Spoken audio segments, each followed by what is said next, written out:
Hello and welcome to the DFS_PhD show for today, the 11th of March. Remember, you're good enough, you're strong enough, and gosh darn it, someone's got to win that money. And congratulations to Milk again on the win. This is Showdown. He chopped yesterday. And yeah, you can see the lineup here. Particularly sharp doing McLaughlin there. Very nice. I saw a bunch of people on Garza. I just thought, oh yeah, Warren's going to get more minutes than Garza. He's clearly in the rotation before him. And so I played lineups with TJ Warren, who wound up being much higher owned, and even though he did play more minutes, having no impact. Or I mean, he had impact. He was in the game for a reason, but he did not get any fantasy points for the last 7 minutes. If he gets any fantasy points, I win a lot more money. So that was one of those days. Let's see. So this morning I went on a bit of a rant about refs on Twitter. But then I realized that, yeah, they give out a bunch of 2 minutes reports. And what am I supposed to do? Cross-reference the errors of the refs and see if anybody's biased? And I was like, yeah, that's probably what I should do. So I looked at the last 2 minute report. And what I've found is very, very frustrating here is they're clearly trying to obfuscate which ref did it. So I'm going to have to not only look at the 2 minute reports, but every time there's an incorrect call, I'm going to have to look at which ref it was in the play-by-play. So I'm gonna have to go back and look in it, right? Because they should put it right here. If this was about accountability, they would put it right here. But there's no discussion of which ref has made the incorrect call. Zero discussion in the 2 minute report. So I like the idea of doing a show called the 2 minute report card, where I summarize the failures of which specific refs, and we go over the videos and we talk about who's doing the worst. And then by the end of the year, we have an actual opinion backed up by a summary of all of the incorrect calls they've made throughout the entire year as to who should be in the finals, right? So anyway, I looked it up. Nobody's doing a review of 2 minute reports, so I may do a more general podcast soon because refs need to be held accountable. They should be, um, yeah, having press conferences and stuff. They need to be paid more, probably. I mean, they're paid so little that I am worried about them cheating and rigging games, right? I mean, because they need money. So I mean, a lot of us have more money than them. That's not great. I mean, obviously, I don't want them to be the richest people in the world, but the same thing as for like senators and congressmen and stuff, you have to pay them enough that they aren't going to be like selling out for $25,000 or whatever. And same thing for refs. Like, what material changes has the league made since Donaghy, right? For refs, like accountability wise, none. They didn't even like seriously investigate the guy who is his best friend, who he was talking to all the time before and after games, even before and after talking to his bookie. So, anyway, we can look up the Donaghy and Scott Foster saga if you want. But the league, by standing so much by Scott Foster and finding other people hundreds of thousands of dollars for ever saying that maybe Scott Foster is a piece of shit, they've chosen their side, but they've not done any investigation. Anyway, I'll chill out. For this slate so far, 6 game slate. We don't have too much news. Wait, let's look at the news. So, okay, what order did I decide to do this in? I decided to look at the chalk with you guys and say if I think it's good chalk or bad chalk. Trace and Cornette, currently, with what we know about the slate, seem pretty good chalky. Like, there's not really anything. Oh, yeah, I did have one general change that I made that's different from the pool or the field, and that is projected points for Charlotte, Detroit. Somebody mentioned it in the chat, so I looked it up for their pace, and yeah, they're like off by about 4 or 5 points. And I don't really think, like, what's Detroit's record? They're not very good, right? Like, they've lost a lot of games. Granted, I think Cade was out or something. There were some extenuating circumstances, but they were bad, even with Cade in. And so now we've got the Hornets, who are also bad. But like, are they that bad? No, right? The Hornets are better than the Pistons, right? I mean, some of these games do include LaMelo, but like the fact that the Hornets are dogs to the Pistons, I just don't get it. So I made it a pick 'em where they score slightly more points. So that's what I did there, just so you know. And in a pick 'em where they score slightly more points, Alsar Thompson scores less points. So you figure that one out yourself, why he's the only person in the game sims who is negatively affected by more points. Oh, I guess because his fantasy points aren't basketball points, right? And so when a lower scoring game, part of the reason it would be lower scoring is that Alsar Thompson is getting blocks and steals. That's really cool. But I don't understand him going down when there's more points, but hey, he's like meh chalk at this point. I like Okoro chalk. I like DeRozan chalk. I like Garland chalk. I'm gonna have to limit Bertans chalk, I think. I mean, he is getting those minutes though, isn't he, with this team? And when he gets, I mean, he shoots it up. Wow, 30 minutes for Bertans. Yeah. All right. 30 minutes of Bertans. I'm not I'm not telling you that's bad chalk in 30 minutes. He's not gotten an opportunity before, but the dude can drain threes, collect rebounds. Not really doing that much on defense. You get to some Micic, that's fine. I'm gonna be overweight on that probably. Beef Stew, what kind of minutes is he seeing these days? Isaiah Stewart stats, what's his 34, 32. So he is getting starter minutes. There was a while there where they were limiting him. But in 34, 32 minutes, are we even giving him that? Yeah, giving him 32. Might have to give him a bit more against Charlotte. Like, because he's not being, well, we got Duran beside him. Yeah, I kind of expect him to score a couple more points than this. Like I'll say what, 29, 30. I'll 29 just to make it a real, make it a number. And then but still it's only like solid confidence, 30% for Isaiah Stewart. Anyway, we're getting kind of down in the weeds here now. We've gone past chalk. These aren't chalk anymore. So now let's go to leverage plays. And say which are my leverage plays and why they're my leverage plays. Niang, Trace Jackson Davis. Trace Jackson Davis is the best play on the slate as is. Also, I think that game, 5 o'clock, we'll see what happens. That's not early though. So that gives you late swappability in case we get random other news. That's the other thing I always like to say. 6 games, 12 teams. That means you got at least 120 guys in these rotations. So a 1% odds weird thing could happen today to one of them in shoot around and they feel a little thing and they get downgraded and then they don't play. And then that news is the news, right? Like we've got that like Dean Wade questionable. What a weird piece of news to be so important, right? Like Dean Wade being out is huge for this team. Like the way, not because he himself is going to score a zillion points or whatever, we get him for like 18. But because if he doesn't play, they might not insert a new guy, right? Imani Bates didn't play until garbage time. Damian Jones maybe a smidge of backup five, but mostly you're just going to see massive minutes for Sam Merrill and Niang and Levert. And I mean, gosh, Sam Merrill, man, it's been 3 games. You've hit like 3 shots. You've taken 30. Regress to the mean. It's math. You must hit shots to be a shooter in the NBA. Presumably in warmups, you were still hitting shots. Anyway, it's very frustrating to see a guy out there missing shots who you're actually sure you could hit those shots. And that's what's so frustrating to me about Sam Merrill. He's getting open shots. He's a shooter. Hit your shots. Killing me. Okay, I'll stop yelling at Sam Merrill. I am going to go back to the well if Dean Wade is out. I mean, also, this is assuming Strus is out. What? Strus hasn't played in a while, I thought, right? I thought he was like actually seriously hurt. March, yeah, he's missed 4 games. We'll have to see. I guess if he's questionable, well, then maybe they. I mean, if Sabersim's putting minutes in, they think there's a good chance he's in. So I mean, if he's in, I guess we probably downgrade you downgrade your Niang back to regular, but everybody else stays up because I mean, maybe you downgrade your Okoro. So yeah, I think Niang and Okoro are probably soaking up most of those Strus minutes, and might not get them if he were there. So those would be your downgrades if Strus is in, which I guess I should assume he's in for now.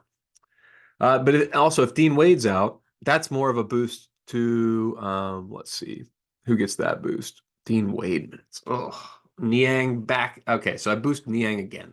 I think they would just probably go there. He's a fun guy. He can give you a little bit of that defensive whatever feel. Yeah, mostly we're just cutting out Craig Porter Jr. from the rotation with Strus being back, right? So Craig Porter Jr. comes back into the rotation if Strus is out. So that's fine. If they're both out, you probably get that 8th man in the rotation being, is that 7th man? Wow. The 7th man in the rotation would be Craig Porter Jr. 8th would be Damian Jones. But anyway, it's against, this is a really tight line. So that's probably why you're assuming they're in. A 4-point line against Phoenix, who I think has everybody in. Yeah, everybody's in for Phoenix. I don't really understand why this is a 4-point line. Like Phoenix is better than Cleveland, right? Without Donovan Mitchell. And we're without Donovan Mitchell, yeah. He's like, oh, he's doubtful. I thought he was out. But anyway, so keep an eye on that. If he lets him know, hashtag let him know on his Twitter, then you're gonna know that could be a huge edge if he gets announced as a starter right after lock. Although Charlotte, Detroit, I mean, I'm going to have a lot of that game. Will the field? I'm not sure. Oh, yeah, right. That's what we were doing. We were talking about leverage. Up. So, Bertans, Brandon Miller. Yep. If that game scores points, it will be because Brandon Miller scored points. And so, yeah, it's been a while. He is expensive now. I assume like what, 8K? Oh, 7K. Yeah. Slamming. I'm slamming Brandon Miller at 7K. But I mean, he's still a shooter, still has to hit shots. I don't want to be more than 2x. Normally I say 15%, but this is a case where like, I don't know. I think he gets pretty high up there if he gets there. Same Nick Richards. Love Nick Richards as a play today. Garland, yes, I remember. I remember. Do I think every game he's going to suck for 3 quarters and not play in the fourth for Imani Bates? No, I don't think he's going to get benched for Imani Bates in every game. I think granted, I just said I don't think it should be a 4-point game, but I do think there is a what do we got for his ownership? 42%, a little high. I think about a 35% chance to keep it close. And if they keep it close, Darius Garland has a good game. So yeah, I understand he killed us all tonight. Questionable. What? Was he questionable? Is that a new Q tag? Well, that's huge. I mean, if he's out, then we got some stuff to do. Like, well, I mean, the thing we do is play Cleveland guys. Cleveland guys, and then we got to think about, yeah, okay, good. We got Donovan Mitchell unlikely to play. So that was the doubtful news. But when did we get questionable yeah, this guy from Cleveland? Huh. Yeah, I don't remember getting when Garland was questionable. I guess maybe he was questionable going into last slate. I don't remember seeing that Q tag come across. So anyway, yeah, so keep an eye out on wherever that came from. And if Garland is out, then obviously you play Cleveland Cavs and like nobody else. Because there's just not going to be value like that anywhere else. And even in a blowout, right? I mean, you would have, I mean, Craig Porter Jr. would become the chalk, I assume, if Darius Garland's out. What would they, who's the backup point guard? Would be him? Oh, maybe yeah. I think this rotation in general may need, even with the 5, 8 people they've got there, they might need a ninth. They might run a backup Craig Porter Jr. still. Because who is the backup point guard? Karis Levert, I guess, running the backup minutes when Garland's off the court. I don't think they want that. I think they want him spotting up. I don't really love that drive he does. It's not as good as like I'm going to name a much worse player. So I'm just going to stop getting in trouble. Okay. So that's all the Cleveland leverage yammering. Anybody else? Cleveland, Charlotte, Detroit. I thought I would have more of. What's going on there? Why don't I have more Detroit guys up here? Stewart and Ivey, and that's it? What? Not appropriate. Okay, so why is Cade projected for 45? Cade Cunningham could score a lot of points whenever he is in the game. So we go to Court IQ and we say, Detroit. How many points does Cade Cunningham score in 36 minutes? Should he get them? It's 49 points. Oh, 40. It said that first, and then it went to less. So now it says 44. Don't really understand what happened there. But okay. Let me get that to go away and scroll here. I did get a new mouse, so everything's going much faster now. I hope everyone can tell. Although I'm still having the old man problem of I can't figure out what's going on with Zoom. Fontecchio, Grimes, Wiseman was the smash play on the last slate. If you wanted to go to it, now I'm not going to because I think if I looked at Wiseman's thing, you're going to see the bimodal distribution pretty strongly. And this is why I'm not doing forks anymore. It's just because SaberSim, this is part of their game sims. It's awesome, man. This is awesome. Look at this. We got the bimodal thing, chance he DNPs. We got the chance he gets like scrub minutes, and then we've got the chance he gets like we got the I'd like this to be a little bit probably different for Wiseman. They've got too much chance of 0 right now, but generally they're more bimodal than in the past. So I like that. But given where that was centered, where is that centered around? 14. Yeah, I might like him to be a little bit more bimodal with foul trouble for Duran. But either way, Duran, I assume, yeah, he's got a little bit of a bimodal with foul trouble, no foul trouble. So that's fine. I'm saying bimodal, like has 2 modes, aka 2 peaks. Just for those of us who are not physical scientists. Okay, so 36. I think I got to go a little bit more Duran. I got to go a little bit. Yeah, that's actually what I wound up with when I went to the court IQ, right? Is I wound up with more Duran, more, oh, right, it was over here. With more Duran, more, yeah, because Durham is at 43, Ivey's at 35. Yeah. So I gotta have a little bit more Ivey, a little bit more Duran. I mean, Duran's just like if he gets the minutes, he's a smash play. But 30% chance he gets the minutes. And that's the thing with Cade. What are we projecting minutes? 38. Yeah, so it's more, you get 2 more minutes of Cade, so that's like 3 more fantasy points, 47.5-ish. So a little bit more Cade. I knew I wanted Detroit guys, right? Like I had changed already their total to be higher, and they're playing Charlotte. It should be a competitive game. I don't know that they're going to win. You already heard me say I don't think they should be favored. I would take Charlotte money line for sure. But I mean, I would probably take Charlotte odds with the points. Whichever one gives me the odds. I don't do regular straight betting because I live in California and I don't have a process for it. Okay, minutes, that's not leverage. That's what I'm sorting by. Yep. So now everybody on the list we've talked about on the leverage list, we've talked about everybody on the ownership list. I don't have any rules. My only rules today were $200 on the table. Basically, I think SaberSim's gotten really good. I've noticed the top of the top of pretty much every leaderboard every night is including a lot of SaberSim guys. And so I'm letting them take the wheel a lot more, particularly where the we used to be doing a lot of rules and talking about rules and stuff. We about 2 weeks ago they pushed an update that I think may have made most of the rules we were doing not necessarily important anymore. And the results since then have indicated maybe I was right. So possible hat on a hat to do forks and stuff. That's why I'm hesitant, even where I think maybe we have a case for one with Wiseman. I'm just not going to slam it in there. I'm going to give them another day. We've got the $4 tonight. It's a fun competition. Currently, I'm only recommending 1% just because we don't have a ton of news yet. So I'm only going 1% right now, in 1% of bankroll. So typically you want to go like up to 2% of bankroll, just so you can live with the variance of life and all of the losses that happen in DFS. Because it happens where you choose TJ Warren and he scores no points forever. And you're like, what? Or the game blows out. Like the other night, yeah, I had like a expected sim value of like thousands, and then the game blows out, and you see it just crumble to like hundreds to tens, and you're like, no. But anyway, I really do enjoy watching in the beta Saber Sim the contest about after the last game locks. I think it's after the last game gets going a little bit. There's a little thing that pops up in the contests, and you can follow live the sim average winnings. It's dope. It's so cool. Anyway, so I really enjoy that.